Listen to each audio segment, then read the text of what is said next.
The first thing Ethan noticed was that the email had already been opened. He was certain of it. The small envelope icon on his phone screen sat hollow instead of sealed, even though he hadn't touched it yet. The subject line was short, unremarkable, almost boring. Regarding your missing time. Ethan frowned and glanced around the train car.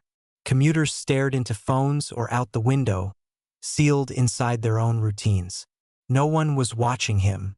No one looked like they'd just done something impossible. He opened the message. Ethan, if you're reading this, you've already noticed the gaps. Please don't panic. You agreed to this. Check your calendar for March 12th. You weren't sick. You weren't asleep. You weren't alone.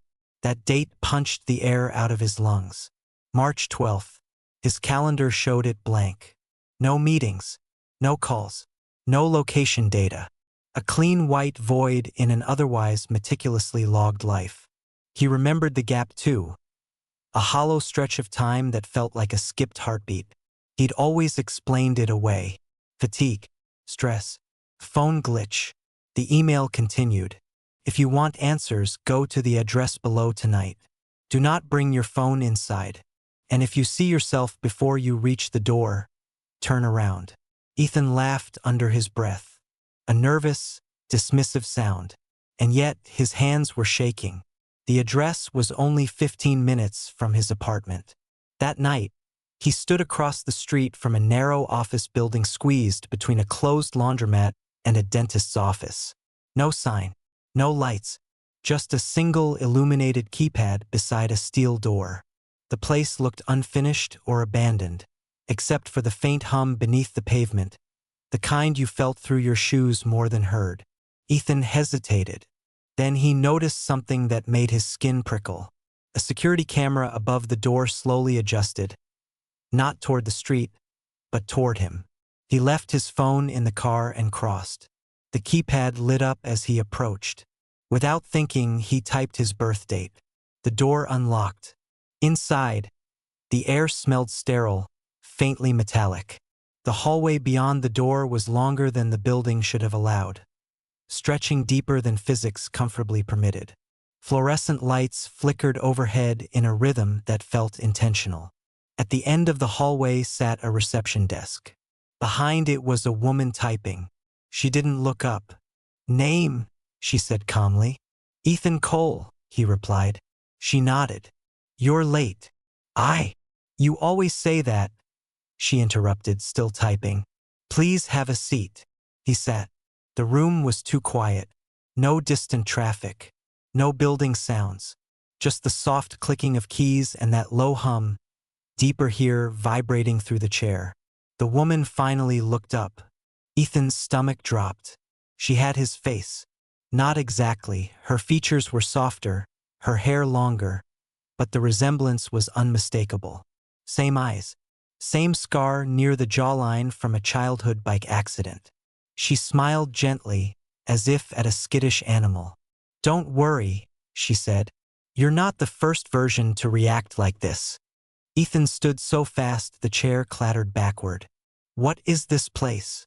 A continuity office, she replied. Unofficially. She gestured toward a door behind her. They're waiting for you. Who is they? She hesitated. Your outcomes. The door behind her opened. Inside was a conference room filled with screens. Each screen displayed footage, streets, apartments, offices. And on every screen was Ethan. Some looked exhausted, some confident, some terrified. One was laughing hysterically, hands tangled in his hair. A man stepped forward from the shadows. Older, thinner, familiar in a way that made Ethan's head ache. Hi, the man said softly. I'm what's left after you stopped coming back. Ethan staggered. What? Coming back from where? The older Ethan smiled sadly. From the days you don't remember. The screens changed. March 12th appeared on all of them at once. And then the footage rewound. The footage on the screens didn't rewind smoothly. It stuttered, jumped, skipped frames, as if whatever system was recording March 12th didn't want to revisit it too closely. Ethan leaned forward despite himself. heart pounding, watching versions of his own life peel backward. He saw himself leaving his apartment that morning. Normal, unremarkable, coffee in hand, jacket zipped halfway. Then the footage split. One screen showed him turning left toward the subway. Another showed him turning right. A third showed him standing still on the sidewalk, staring into space as people flowed around him like water around a rock. "That's not possible," Ethan whispered. "All of them are," the older Ethan said. "They're just not all kept." The woman at the reception desk appeared beside them now, her footsteps silent on the polished floor. "This is where you usually start to argue," she said calmly. "Or vomit. Sometimes both." Ethan tore his eyes from the screens. "You said these were my outcomes." "Yes," she replied. "Decision paths that reached sufficient complexity." The screens shifted again. Some Ethans entered buildings. Some spoke to strangers. Some turned around and went home. One version stepped into this very office, older Ethan standing beside him, exactly like now. Ethan's head throbbed. "So what happens to the ones that aren't kept?" he asked. No one answered immediately. Instead, the screens flickered to black, all except one.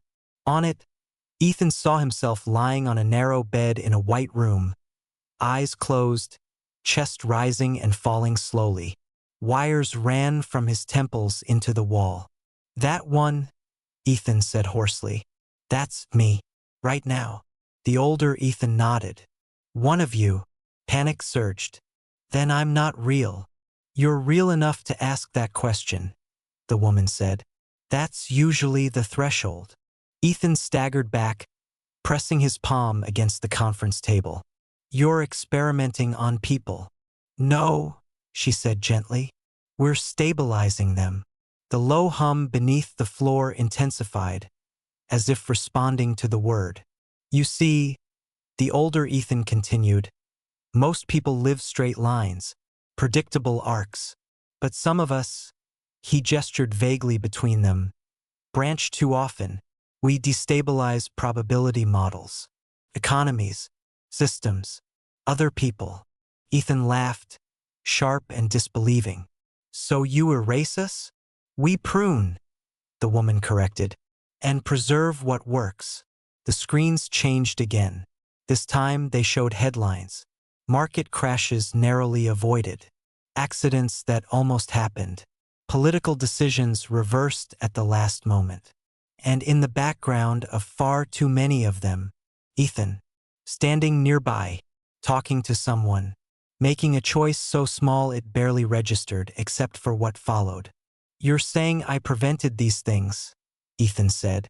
"Yes," the older Ethan replied. "Over and over." The realization was nauseating. "Then why don't I remember?" Ethan demanded. The woman met his gaze. "Because remembering causes deviation." Ethan's chest tightened. "So you wipe me, reset me, send me back out there." "Most versions," she said. "Some refuse." Ethan looked at the older version of himself. "You refused," he said quietly. The older Ethan nodded. "I stayed long enough to see what happens when the system runs out of compliant outcomes." The hum beneath them shuddered. One of the screens flared red. On it, an Ethan screamed, pounding on a door that wouldn't open. Another screen showed an Ethan calmly signing paperwork. Another showed an Ethan smiling, eyes empty, walking back into the world. "They don't all come back the same," Ethan said, horror dawning. "No," the older Ethan admitted. "And lately, they don't come back at all." The lights dimmed suddenly. A voice crackled through unseen speakers, distorted and mechanical. "Threshold instability detected.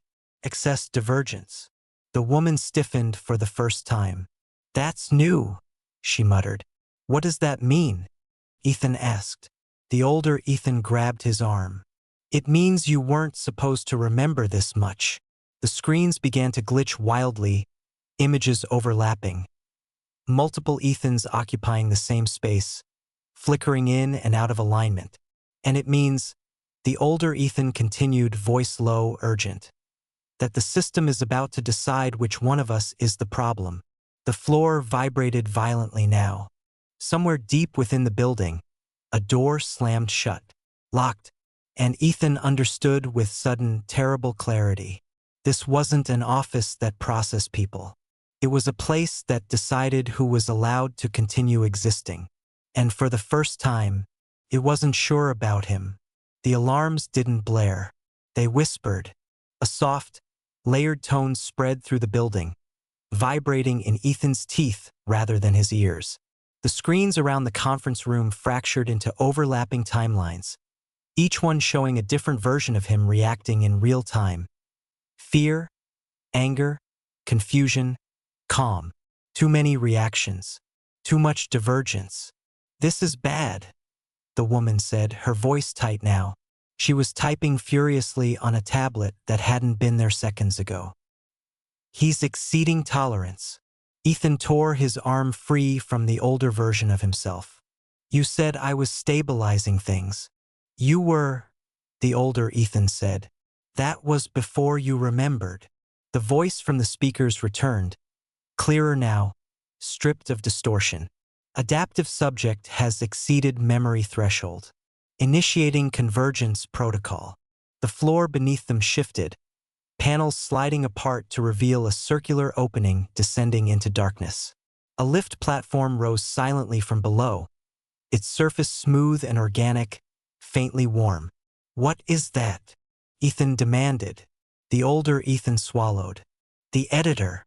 The word settled into Ethan's bones. You don't decide who continues, Ethan said slowly. This thing does. The woman finally looked at him with something close to pity. It's not a thing. It's a process that learned to protect itself. The screens changed again, this time showing not Ethan, but people around him. Co-workers, strangers, a woman he once helped when her car broke down, a man he barely spoke to at a cafe. Each image branched into outcomes. Some led to accidents, some to quiet success, some to deaths that never officially happened. You were a variable that reduced chaos, the woman said. But now you're introducing it. The platform locked into place with a soft click. Step onto the lift, the voice instructed. Convergence required. Ethan laughed, hollow. And if I don't? The older Ethan met his eyes. Then it will choose without you. The woman's hands trembled. It's already recalculating. The screens flickered. Ethan saw dozens of versions of himself begin to blur, collapsing into fewer, more rigid patterns. No, he whispered. You're killing them. They were never meant to persist, the woman said quietly. Ethan looked at the older version of himself, the one who stayed, who cooperated, who survived by becoming part of the system. You told me I was the anomaly, Ethan said. That I always chose destruction. The older Ethan nodded. Good, Ethan replied.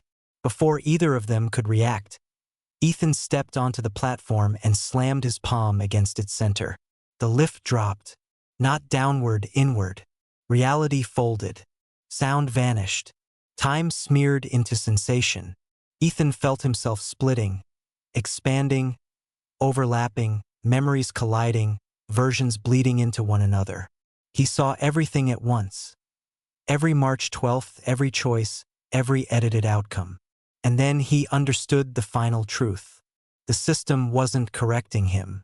It was correcting the world around him. Ethan wasn't a subject. He was a filter, a containment mechanism for instability too human to model. And now the filter was refusing to work. The platform dissolved. The chamber imploded. The screens went dark. When Ethan opened his eyes, he was standing on a quiet street. Morning, birds, traffic, normality. His phone buzzed in his pocket. A new email. Regarding your missing time. He opened it with shaking hands. Ethan, if you're reading this, the reset partially failed. You won't remember everything. That's intentional. But you will feel it, the wrongness. Follow it. And when you find the place again, don't hesitate. He looked up, Across the street stood the office building, unmarked, waiting, and inside, somewhere deep beneath the floor, something recalculated. Not whether Ethan should exist, but how long it could survive without him.